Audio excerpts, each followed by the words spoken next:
Bismillahirrahmanirrahim. Assalamualaikum warahmatullahi wabarakatuh. Alhamdulillahirrabbilalamin. Wassalatu wassalamu ala rasulillah wa ala alihi wa sahbihi wa mawala. Wala hawla wala quwata illa billah. Hadirin pemirsa yang saya hormati,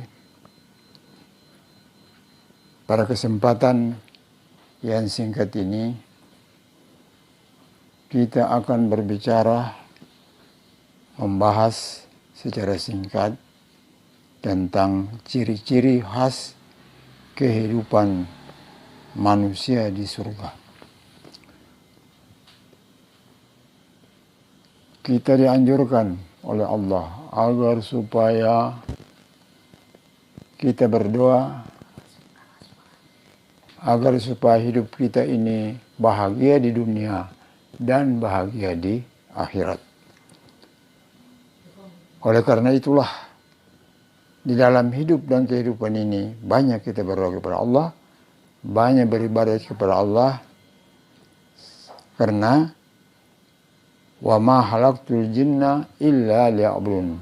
Allah menciptakan jin dan manusia hanya semata-mata beribadah kepada Allah.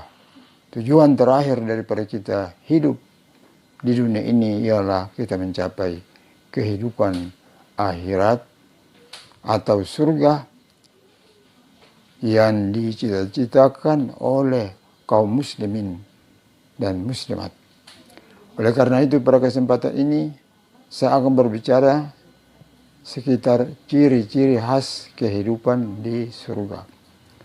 Pertama, diterangkan dalam banyak hadis dan ayat Al-Quran bahwa dalam kehidupan di dalam surga itu manusia akan hidup terus menerus, tidak akan mati buat selama-lamanya, akan sehat terus, tidak akan jatuh sakit, akan muda terus, tidak menerus, tidak akan berubah menjadi tua, merasa senang, gembira, dan bahagia terus, tidak pernah sedih atau susah. Itulah gambaran bahwa bagaimana nantinya kalau kita masuk surga. Allah menyediakan surga dengan segala fasilitasnya. Oleh karena itu, di dalam surga tidak ada lagi proses pertumbuhan jasmani dan tidak bertambah besar dan tidak menjadi kecil, tidak semakin tinggi atau tidak gemuk, tetap serang seperti manusia yang berumur 30 tahun atau 33 tahun. Begitulah kalau kita sudah masuk surga. Allah memberikan kepada penduduk surga itu dengan umur yang 30 tahun sampai 33 tahun, dan tidak ada yang tua, semua itu dalam umur yang serba muda, 30 atau 30 tahun. Yang kedua, manusia dalam surga tidak mengalami haid. Kalau perempuan di dunia mengalami haid, tapi kalau kita sudah masuk surga, bagi perempuan tidak akan mengalami haid, tidak pernah buang air besar, dan tidak pernah buang air kecil. Tidak keluar kotoran dari badan manusia, baik dengan jalan atas, yaitu mulut, hidung, mata, telinga. Tidak ada kotoran yang keluar. Tidak ada pula dengan jalan bawah. Jadi tidak ada. Di dalam surga itu kita boleh makan, minum, dan sebagainya. Tetapi kita tidak buang air besar atau kotoran, buang air kecil atau buang air besar. Hadirin yang berbahagia, selain itu di dalam firman di dalam Al-Quran, di dalam itu makan dan minum sekehendaknya, dan mereka tidak buang air kecil atau buang air besar, tidak ingusan, tidak meludah, mereka selalu memuji Allah dan mensucikannya, sebagaimana mereka selalu bernafas. Makanan mereka selalu diserap atau langsung diserap oleh perutnya dan hancur keringatnya, juga wangi laksana kasturi. Hadirin pemirsa yang berbahagia, kita lanjutan daripada ciri-ciri khas kehidupan di surga itu. Nomor 2, manusia dalam surga tidak mengalami haid, tadi sudah, tidak pernah buang air besar, buang air kecil, tidak keluar kotoran dari badan manusia, baik dengan jalan atas, mulut, hidung, mata, dan telinga, tidak pula dengan jalan bawah. Semua makanan dan minuman yang mereka makan atau minum menjadi angin atau peluh, bukan angin atau peluh yang busuk, tetapi angin dan peluh yang wangi baunya. Yang ketiga, di dalam surga tidak pernah merasa jenuh atau bosan, tidak pernah merasa capek atau lemah, dan keadaan manusia malah bertambah bagus, bertambah ayu, bertambah gembira, bertambah senang. Bila umur mereka seperti manusia berumur 30 atau 30 tahun, maka besar badan tingginya seperti besar dan tingginya Nabi Adam, manusia pertama yang diciptakan oleh Allah dengan tangannya sendiri. Hadirin pemirsa yang berbahagia, yang keempat,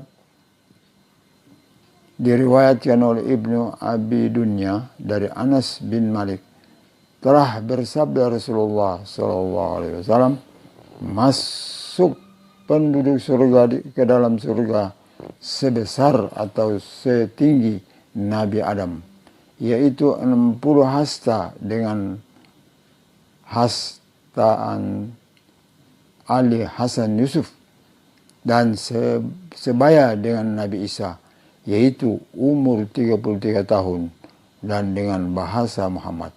Jadi ya, kita masuk atau orang dalam surga itu rata-rata atau tingginya sama-sama atau sama rata 60 hasta atau 20 meter. Dan di dalam surga itu kita pergunakan bahasa Arab ataukah bahasa Muhammad.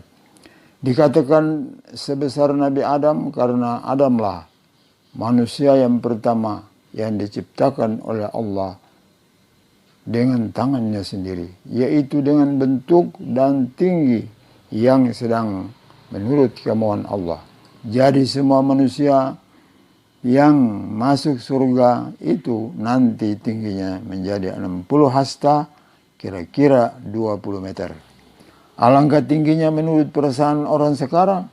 Tetapi kalau semua orang demikian tingginya, tentu tidak ada yang janggal. Diterangkan oleh Ibnu Abbas bahwa manusia yang pada mulanya tinggi 60 hasta itu makin lama makin pendek, sehingga menjadi seperti kita yang hidup sekarang ini. Dan mungkin akhirnya mungkin lebih pendek lagi. Dikatakan sebaya dengan Nabi Isa alaihissalam yang umurnya 30 atau 30 tahun. Rupanya manusia di umur itulah paling bagus dan sempurna jasmaninya.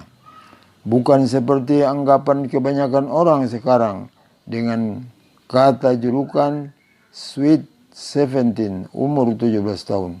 Kenapa orang-orang sekarang memuji-muji anak-anak gadis umur 17 tahun?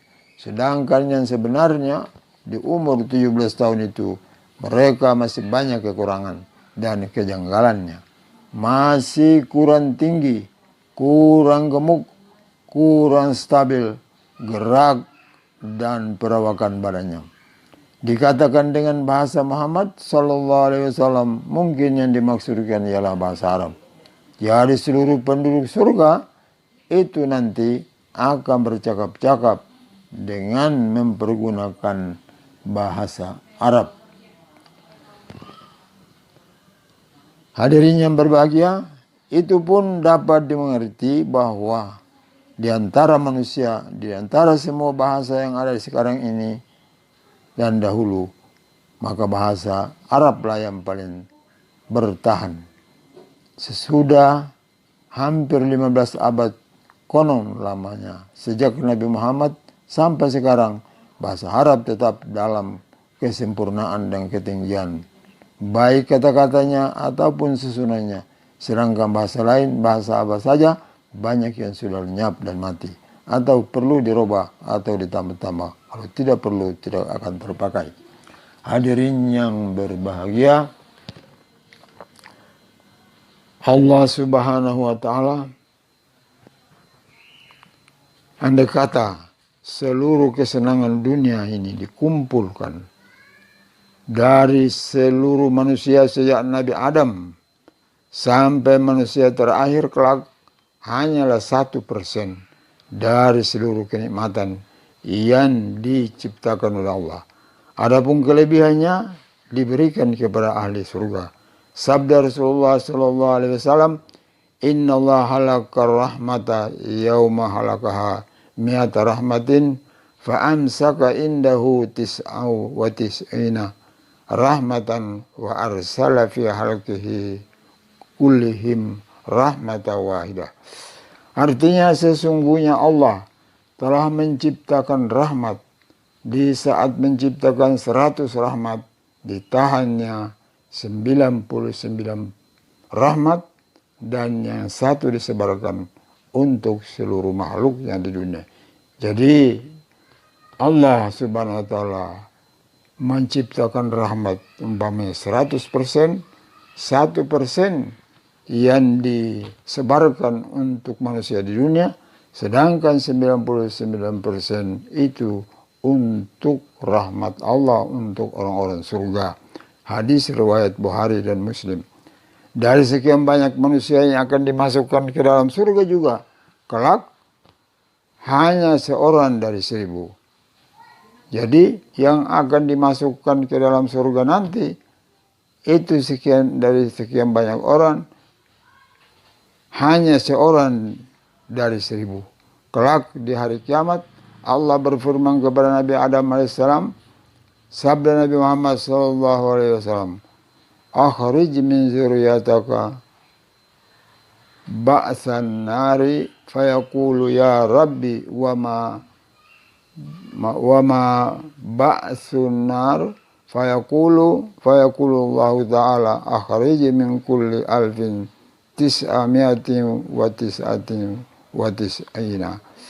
Hai Adam, keluarkanlah dari keturunanmu perutusan ke neraka. Kata Adam alaihissalam, ya Rabbi, berapakah perutusan ke neraka itu?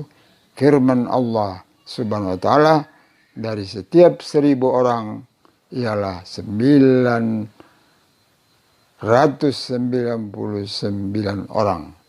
Jadi 1 orang saja dari 1000 orang yang masuk surga.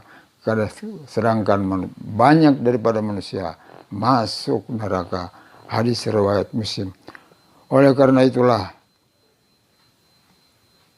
mari kita berpikir dengan pikiran yang jernih bahwa hidup kita ini sebentar, kita akan kembali menghadap Allah Subhanahu wa Ta'ala, dan mudah-mudahan kita akan mendapat rahmat Allah, dimasukkan ke dalam surga, dan kita akan memperoleh nikmat-nikmat yang telah disediakan oleh Allah Subhanahu wa Ta'ala. Demikianlah.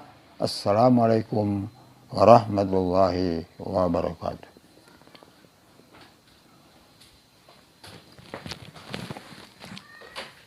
Kalau